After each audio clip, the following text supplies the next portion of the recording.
RMC, Dupin quotidien. Allez, Marie Dupin est avec nous. Qui est Marie Dupin ce matin? Tiens, question piège. Qui est Marie Dupin? C'est Anaïs Castagna. Oui. Qui est Marie Dupin ce matin? Anaïs, on peut voter. Vous pouvez voter, pas nous, mais sur rmc.fr et sur l'appli RMC.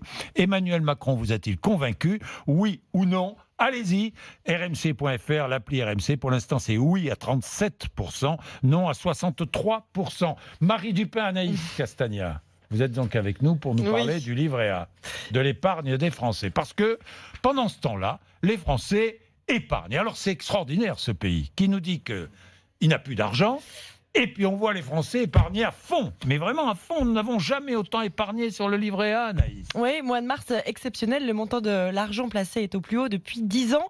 Près de 2 milliards d'euros, c'est ce qu'on a placé sur nos livrets A le mois dernier, d'après la Caisse des dépôts. Pourtant, il continue de nous faire perdre de l'argent. Son taux ne devrait pas changer d'ici l'année prochaine.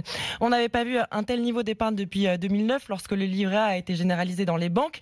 Et depuis le début de l'année, la collecte cumulée avoisine les 8 milliards d'euros contre 6,5 l'année dernière. Le livret A n'est pas le seul à profiter de notre épargne. Ouais, le livret développement durable et solidaire, aussi 540 millions d'euros de collecte en mars et près de 2 milliards depuis janvier, même s'il nous fait aussi perdre de l'argent car son taux est identique à celui du livret A, 0,75% inférieur à l'inflation. Donc, une hausse qu'on observe depuis le début de l'année, conséquence directe du coup de pouce du gouvernement qui a voulu doper le pouvoir d'achat.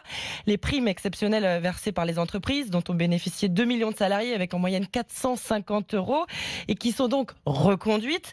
La défiscalisation des heures supplémentaires ou encore la hausse de la prime d'activité.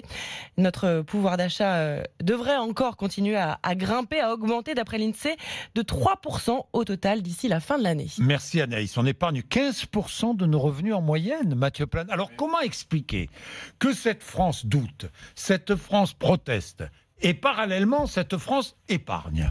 Oui, alors l'épargne finalement, d'ailleurs elle augmente assez nettement là sur la fin d'année et début de 2019. C'est notamment lié à un phénomène d'épargne de précaution, c'est-à-dire que l'incertitude aujourd'hui, et notamment avec la crise des gilets jaunes, a montré une forte augmentation de l'épargne. Et donc les gens préfèrent placer leur argent, quitte à ce que ça rapporte pas grand-chose, plutôt que de consommer. Ce qui pose un problème, c'est que la relance du pouvoir d'achat qui est mise en place, aujourd'hui bénéficie assez peu encore à la consommation, c'est-à-dire et donc du coup à l'activité. Et on prépare sa retraite aussi. On prépare sa retraite, mais au-delà de ça, il y a vraiment des phénomènes plus conjoncturels qui sont l'incertitude. On voit l'épargne augmenter. Au cas où, quoi. Elle monte haut, en général, quand le chômage augmente, parce que les gens sont inquiets, donc ils mettent de l'argent quand ils peuvent, de côté. Oui. Et là, il y a un nouveau phénomène qui a été effectivement la crise des gilets jaunes et l'issue du grand débat aussi. Et donc, il y a des gens qui ont épargné plutôt que consommé, retardé un certain nombre d'achats. Ils ont les moyens d'épargner, pardon. Bien sûr, je veux bien.